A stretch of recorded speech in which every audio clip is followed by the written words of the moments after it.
तर नमस्कार, आज 26 नोव्हेंबर 2025 म्हणजेच भारतीय संविधानाला अंगीकृत करून आज जवळपास 76 वर्ष पूर्ण झाली आणि आपण 77व्या वर्षामध्ये पदार्पण करत आहोत। त्याच्यामुळेच संविधान आपल्यामध्ये किती रुजलं हे पाहण्यासाठी मी मुलींच्या आणि मुलांच्या प्रतिक्रिया ठिकाणी घेणार आहे आणि त्याच्यामध्ये 3 प्रश्न असतील ते आपण यांना विचारणार आहोत। तुम्ही तर पहिला प्रश्न माझा असा आहे, संविधानाचं एका शब्दात तुमच्यासाठी काय महत्त्व आहे? संविधानाचं एका शब्दात माझ्यासाठी असं महत्त्व आहे की कायदा जो सर्वांसाठी समान आहे। ओके। आणि ज्याने सर्वांना समान हक्क दिलेत, अधिकार दिलेत आणि ते सर्वांनी फॉलो करायला हवं। आणि दुसरा प्रश्न असा आहे, संविधानाचं एक कोणतं मूल्य तुम्हाला सगळ्यात जास्त आवडतं आणि त्याचा प्रचार प्रसार करण्यासाठी तुम्ही स्वतःहून काय प्रयत्न कराल?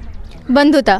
आज आपल्या देशामध्ये वेगवेगळ्या जाती धर्मांमध्ये वेगवेगळे दंगे होत आहेत। मुस्लिम, हिंदू या जो देशाचा मुद्दाच नाही आहे। आपल्या देशामध्ये आज जाती धर्मांचं बघायला तर वेगळंच, पण 2000 भाषा आहेत, त्याच्यावरून तुम्ही म्हणजे अंदाज घेऊ शकता की किती साऱ्या जाती आहेत, किती सारे धर्म आहेत। तर एवढे सगळे लोकांना एकत्र बांधून ठेवण्याचं काम संविधान करतंय। आणि काही राजकारणी असतील ते देशाला जातीभेदावरती वाटत असतील तर हे सगळ्यात मोठं फेल्युअर आहे आपलं एक विद्यार्थी म्हणून, जर आपण अशा गोष्टींना समर्थन करत असेल। तुम्ही याच्यासाठी काय प्रयत्न कराल की ही बंधुता मूल्य जनसामान्यात रुजवण्यासाठी? बंधुता मूल्य जनसामान्यात रुजवण्यासाठी पहिला तर ना ही जी जात कन्सेप्ट आहे त्याच्यामध्ये पूर्वापारपासून चालत आली आहेत। आत्ता पण ती संपूर्णपणे नष्ट झालेली नाही आहे, पण याच्यावरती जनजागृती आपल्याला स्कूलिंगपासूनच सुरू व्हायला पाहिजे। ज्यावेळेस तुम्ही शाळेमध्ये जाता तुम्हाला पहिल्यांदा तिथं रिसिव्हर विचारलं जातं की तुमची जात काय, तिथं लिहिलं जातं तुमची जात, मग तिथून सगळा खेळ सुरू होतो। आणि जर तुम्हाला जात संपवायची असेल, जातीभेद संपवायचा असेल तर पहिल्यांदा तुम्ही मुलाला शाळेत घालताना एक माणूस म्हणून घाला, ना की तो कुठल्या जातीचा आहे त्यावरून। तर जनसामान्य तुम्ही हे सांगाल की मुलांना शाळेत घालताना माणूस म्हणून घाला, याची जात विचारून घेऊ नका। धन्यवाद, थँक्यू। स्वतःहून समोर आल्याबद्दल तुमचं खूप अभिनंदन। सगळ्यात आधी संविधानाचं महत्त्व तुमच्यासाठी काय आहे?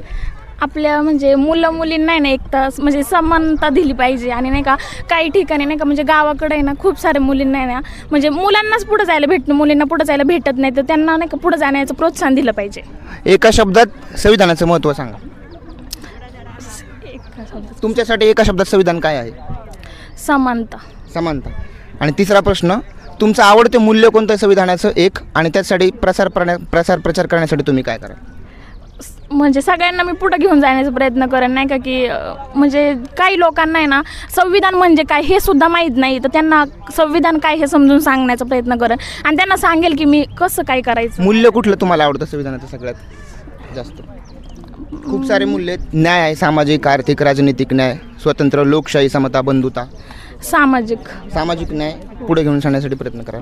तुम्ही बोला। मी एक बोलू का?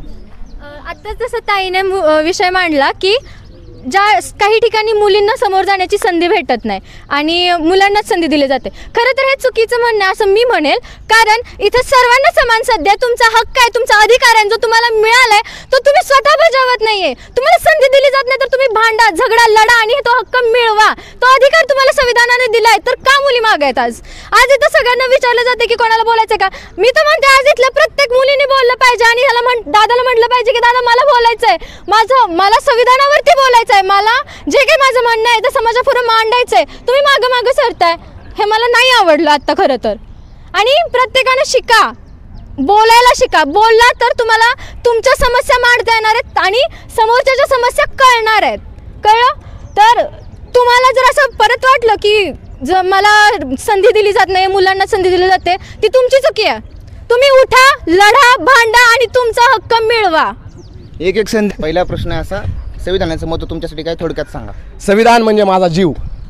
एका शब्दात पण तुम्ही उत्तर दिले की एकाच शब्दात। सगळ्यात तिसऱ्या प्रश्नावर उडी मारतो। तिसरा प्रश्न असा, एक कुठलं मूल्य तुम्हाला आवडतं संविधानिक मूल्य आणि त्याचा प्रचार प्रसार करण्यासाठी तुम्ही काय कराल? शॉर्टमध्ये सांगा। संविधानाचं मूल्य असं कोणतंही एकही संविधान इतकं छोटं नाही आहे की ज्याला आपण एका मूल्यामध्ये बांधू। संविधान इतका ब्रॉड विचार आहे की त्याला कुठल्याही फ्रेममध्ये आपल्याला अडकवता येणार नाही। संविधानाचा जर विचार केला तर संविधानाचा पाया हा बाबासाहेब आंबेडकरांनी लिहिला आणि तो पाया या भारताचा पाया झाला। आणि आजच्या काही स्वातंत्र्याच्या बिल्डिंग्स असतील, समतेच्या बिल्डिंग्स असतील, बंधुत्वाच्या बिल्डिंग असतील, सामाजिक न्यायाच्या बिल्डिंग्स असतील, त्या सर्व या बाबासाहेबांच्या संविधानावर उभारलेल्या आहेत। म्हणून संविधानाचं मूल्य एका शब्दात सांगायचं झालं, एक मूल्य सांगायचं झालं तर संविधान हेच माझ्यासाठी मूल्य आहे. बस एवढंच सांगू इच्छितो. आपण पुढे विचारू शकता. या ठिकाणी आपण विचारू, तुमच्यासाठी एका शब्दात संविधान काय आहे? सर्वप्रथम सर्वांना असं प्रेम जय भीम. संविधानाचं एका माझ्यासाठी शब्दात तुमच्यासाठी महत्त्व काय? लोकांनी लोकांसाठी चालवलेलं राज्य म्हणजेच संविधान आणि तेच म्हणजे लोकशाही. सो मित्रांनो, आपल्या भारत देशामध्ये लोकशाही ही डॉक्टर बाबासाहेब आंबेडकरांच्या स्वप्नात होती, त्यांना ती रुजवायची होती. अगोदरच्या काळामध्ये भारतात चाललेल्या जातीवादी व्यवस्थेविरुद्ध बाबासाहेबांनी बंड पुकारलेला होता आणि याचाच विचार करून पुढे भारताला अशा गोष्टींचा सामना करावा लागू नये या संदर्भात बाबासाहेबांनी काळजी घेतलेली आहे आणि ती आपल्याला संविधानारूपी दिसते आज. Thank you so much.